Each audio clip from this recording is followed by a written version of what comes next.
Coming to you, Sam, from the Caribbean. What's going on, dude? Puerto Rico Parker, happy Fortitude and 15 Thursday. I hope many of your team members down in the PR are listening to this episode. Grind doesn't stop. Parker works a full day, sprints to the hotel room in the blazing Puerto Rican sun, comes in sweaty, and records a podcast with me. That is dedication to your craft. It's an honor to be here with you. I can't miss a Fortitude in 15. Sometimes the interviews, we don't skip. We're just strategically releasing here and there. Fortitude in 15, very important part of the week, especially just for us to connect and hang out, right, Sam? You can't forget that. So fortituding today in Puerto Rico. Very grateful for that. Sam, how you doing? Like, seriously, tell me, how you doing? Amazing, dude. Last time you were in Philadelphia, now you're back in D.C. Like, you having I'm a great. good week? I'm having a great week. I'm finally home, which is nice to sleep in my own bed, I will admit, for a bit. Then I'm back on the road again, man. I'm a road warrior. Was in Philadelphia, was in San Francisco, was in New York before that. Headed back to New York, headed back to Philadelphia. And then I get to see my parents, which I'm really excited about. It's been a little while. I'm going down to Savannah, about to play some pickleball, about to play some golf. It's going to be incredible. Looking forward to it. But in between then, we have some exciting events that we have going on for Elevation Nation that tie into our episode today. Parker, buddy, congratulations. We got some new speaking gigs, some new workshops coming up. I'm excited.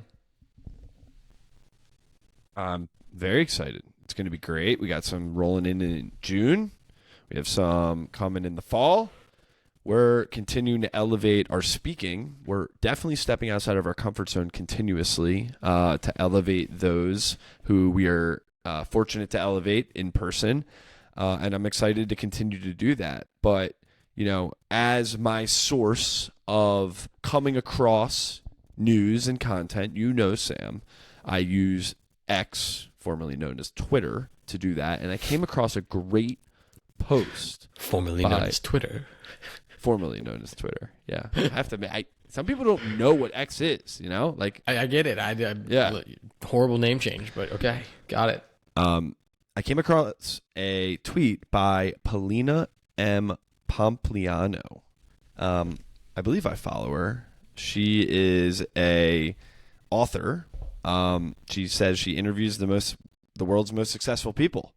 And if you look at her Twitter, it's pretty apparent that she does. And so I sent you this tweet saying, want to become a better public speaker. And I sent that to you today. I do. And she gave Yes, I do. 11 public speaking techniques from the world's greatest speakers. And so we wanted to spend a little time today given, I feel like as an elevator, public speaking is just a good skill to continue to hone your craft on. Whether you like doing it or not, it certainly can help you along the way. So let's go through some of our favorite ones, Sam. You can kick it off. Let's do it. So this was one that actually, I guess, made me rethink what I'm doing, which is number 8. It says, know that your vulnerability is a double-edged sword. Now, Parker and I we believe that vulnerability breeds credibility. And Parker and I get vulnerable a ton on the podcast, and it is a core tenet to our speech that we give in our workshop that we do to try to build rapport with people. I think it makes us human. I think it paints us in a good light. But interestingly enough, she talks about that concept potentially backfiring on stage. And it goes to show a little bit about the concept of being an expert in something, and you want to be vulnerable, but you don't want to make people uncomfortable. And I think it's a good reminder that we don't have to emphasize our vulnerability beyond belief. We can be vulnerable for a bit and have that message hit home. We certainly don't need to only be vulnerable. We can go from vulnerable to expert to educated to inquisitive all in one speech. And so that was a good reminder for, I think, both of us, Parker, as we tend to rely on our vulnerability to connect with the audience, to use it to connect, but not use it to educate. I think vulnerability is so important in just connecting, but I couldn't agree with you more. I think it's really important connecting's hard too, especially when you're speaking with an audience that you don't necessarily know, right? Right, Sam? I mean, you got to be vulnerable. Like, you're coming prepared, and then you got to figure out what's the way to connect with this group. And we know from our experience and from other people's experience too that, opening the door up, being a little vulnerable helps with that. However, you still have to figure out, is that going to be something that they're going to be connected to in a sense, Yeah, I know. What about you? What was the tip you liked? Get into it. I bet you know which one I'm going to say. Let me scroll through them again. It's interesting, Parker, because you certainly have become a much better public speaker than ever before. So my guess is you're going to talk about number 2 and how you've overcome your nerves. Okay. We are not together, and I did not tell him that I was going to talk about number 2. Am I right? First of all, yeah, you are right. Number 2 is raise your heart rate before the public speaking event. That's like the second piece of advice. And she goes into this whole story about how Taylor Swift, she practices on a treadmill for 6 hours to raise her heart rate so she could get used to what it's like when she's on stage.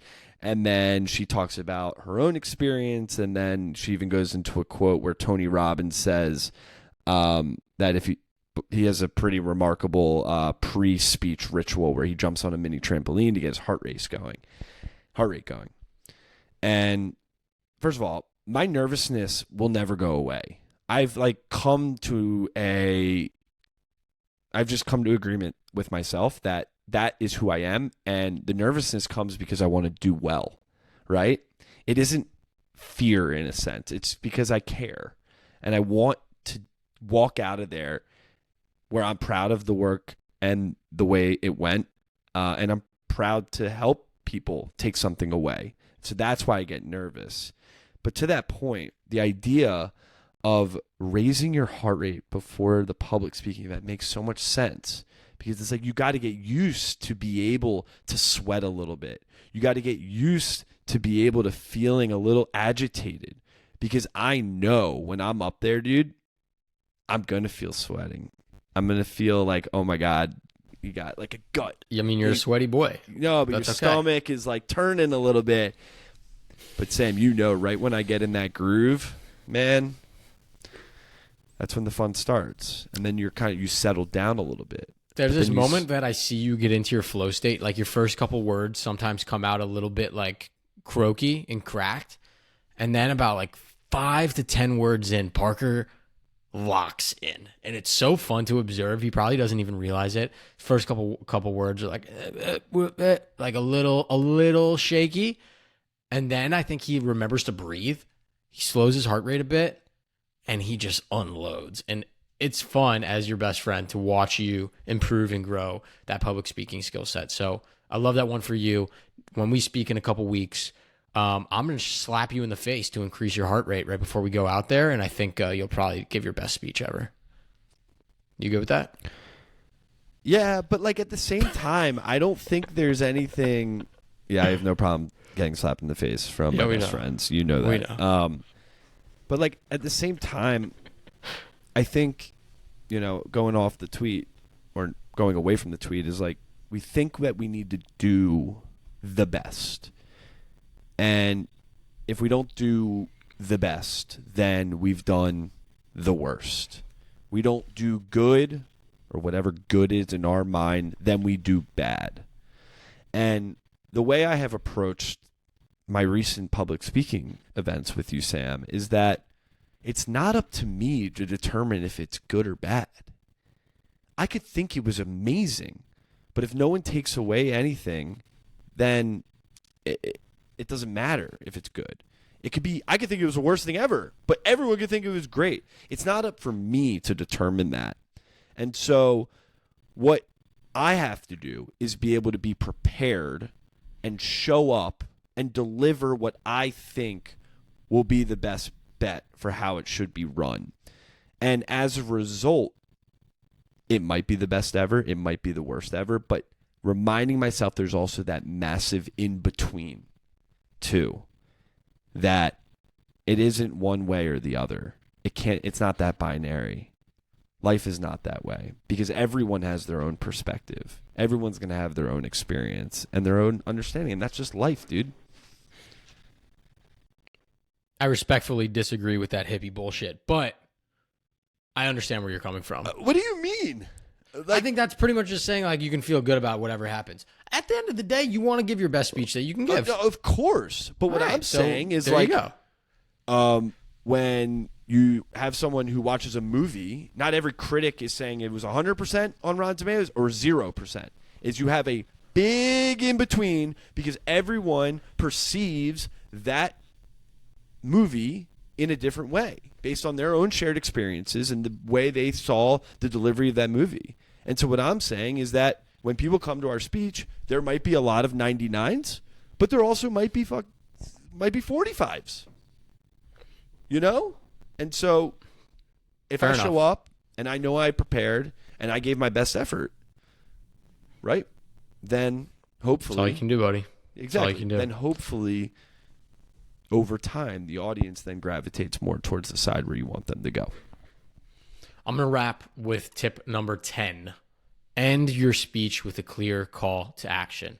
Now, if you've been listening to Elevation Nation, you know that Parker and I have a concept, a framework that we love called mental fortitude.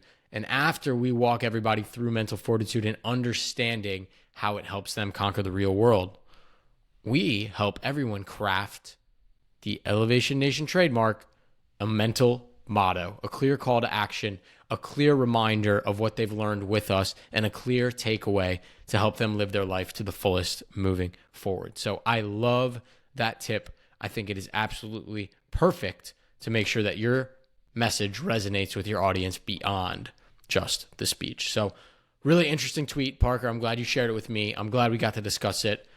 Let's flip into elevator shout outs. I'm going to give a shout out to elevator number 94. Never gotten a shout out on any Fortitude in 15 podcast before. That is Ryan Kenny. I spoke with him earlier this week. Got to reconnect with the dear comedian and friend and New York City extraordinaire. Ryan's got a new job, man. New full-time job as he continues to pursue his comedy career on the side in New York City. Ryan, we are proud of you both in your side gig as well as with your professional career. Congratulations on the new gig. We can't wait to work with you.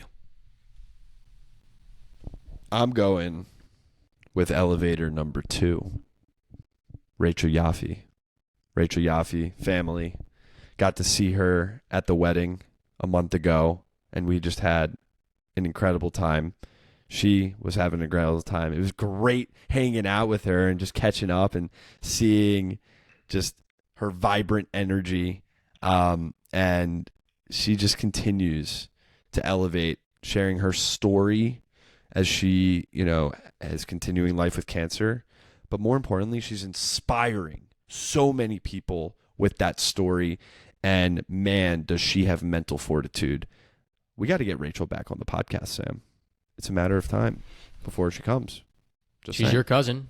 Reach out. I love her. She's the best. We love you, Rachel. Keep doing what you're doing. Keep making the world a better place. Elevation Nation. Until next week. Peace.